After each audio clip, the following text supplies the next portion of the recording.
Welcome everyone to today's Explainer. I'm going to be wearing two hats for this one, stepping in as both your principal cloud security engineer and your university professor. In this session, we're going to completely strip away all that marketing jargon and systematically build a comprehensive enterprise-grade cloud defense model, literally from the ground up. Honestly, whether you're just provisioning your very first serverless function or you're already out there architecting massive multi-tenant global environments, the principles we're covering today are your foundational blueprints. So get your notes ready and let's dive in. Okay, let's start with the absolute bedrock of our entire discipline, the shared responsibility model.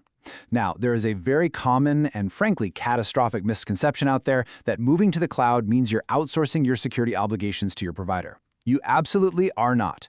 Moving to the cloud merely shifts your operational boundaries. So depending on if you're using infrastructure, platform, or software as a service, the line between what the vendor secures, things like the physical data center, and what you must secure, like the actual data you create and process, well, that line moves. And I'll tell you right now, if you don't know exactly where that boundary lies in your specific deployment, you are already compromised. Here is our roadmap for today. We're going to cover the historical perimeter security failures, build out the 5 layers of defense, look at governance frameworks, pinpoint control placement, dive into the security tool stack, and then wrap it all up with auditing and threat defense. Module 1, the perimeter security failure. Because to truly understand modern cloud architecture, we really have to look at why the old models completely collapsed. Just take a look at these historical precedents. They're catastrophic. Back in 2012, LinkedIn suffered a massive data exposure, which really proved early on that even established platforms were highly vulnerable. Then in 2014, we saw Sony Pictures get hit with an incredibly aggressive attack that exposed highly confidential intellectual property, while that very same year the Apple iCloud leak compromised private user data, creating these massive privacy implications across the board. Fast forward to 2016, hackers walked away with personal information from over 57 million Uber users. And then, of course, 2017 brought us the Equifax breach. That was a critical web app vulnerability that ended up exposing the data of over 147 million people. The takeaway here? When cloud perimeters fail, the fallout is just devastating. Relying on a single boundary is totally obsolete. A layered architecture is absolutely mandatory now. That brings us to Module 2, 5 layers of cloud defense. Now that we know what's at stake, let's start building our structural solution. All right, let's construct this vertical architecture stack layer by layer. Layer 1 is physical security.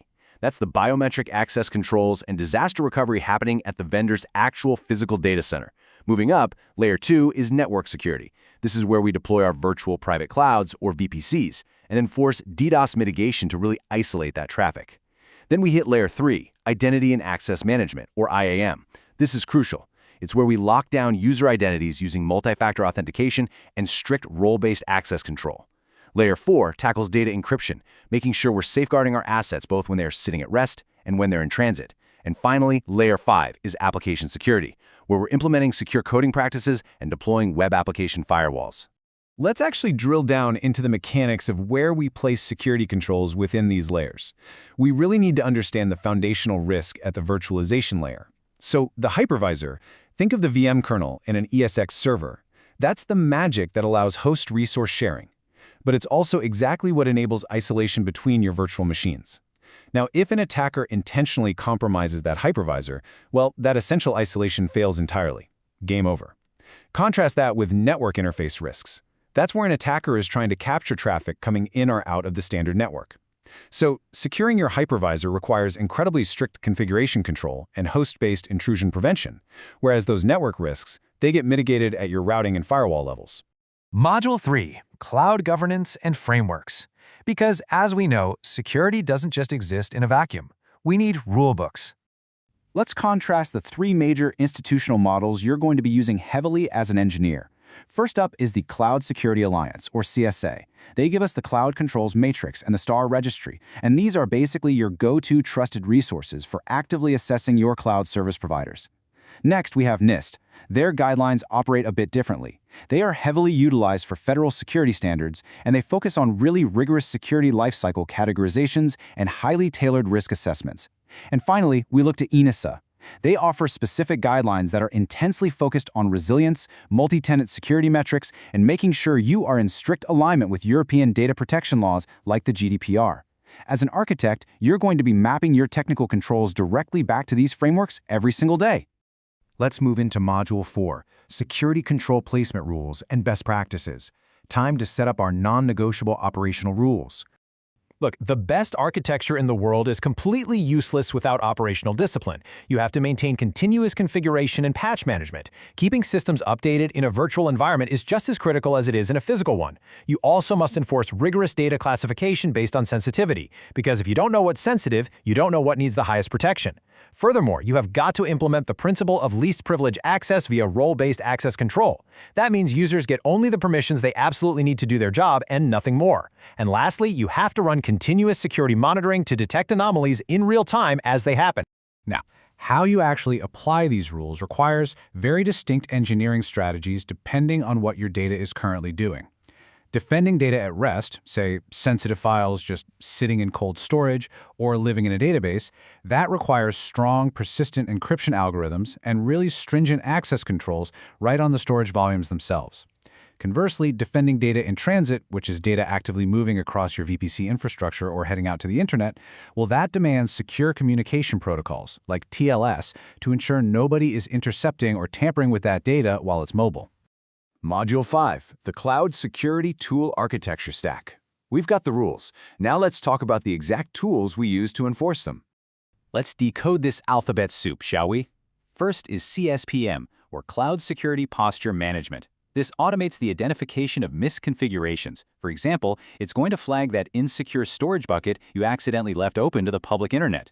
Next is CWPP, Cloud Workload Protection Platforms. These actively defend your running virtual machines and containers by detecting and instantly blocking malware.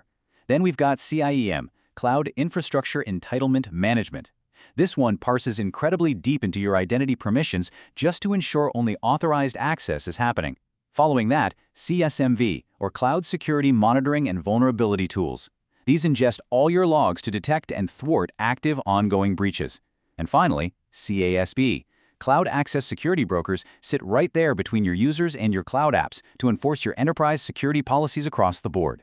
Which brings us to our final section, Module 6, Auditing, Forensics, and Threat Defense. What exactly do we do when the perimeter is tested? In the response layer, visibility is literally everything. We start by ingesting common log formats like CLF and CEF straight into our Security Information and Event Management, or SIEM, systems. If someone logs into a critical database server at 3 a.m., our SIEM correlation rules need to flag that instantly. This layer is also where we mitigate insider threats and deploy our cloud-aware forensic tools. Plus, this heavily dictates how we handle penetration testing in the cloud, which is fundamentally different from traditional on-prem testing. You have to establish strict authorization boundaries with the cloud service provider beforehand, and you have to flawlessly isolate specific tenant environments during your simulated attacks so you aren't disrupting shared infrastructure. And hey, if a real threat is detected, we use those exact same isolation mechanics to immediately quarantine the compromised workloads. Before we wrap up this explainer, I want to leave you with a highly academic, really provocative question. This is something you should be prepared to answer out there in the field, and well, maybe even on your final exam. In a modern cloud environment, virtual machines and serverless functions can spin up, execute a process, and terminate completely in a matter of seconds. So as an architect, how will you adapt your continuous forensic monitoring to capture evidence and maintain a chain of custody for workloads that physically no longer exist by the time an alert is even triggered? Ponder that dynamic challenge. Go back and review your architectural layers, deeply understand your tool stack, and keep building secure systems. Thanks for joining me today.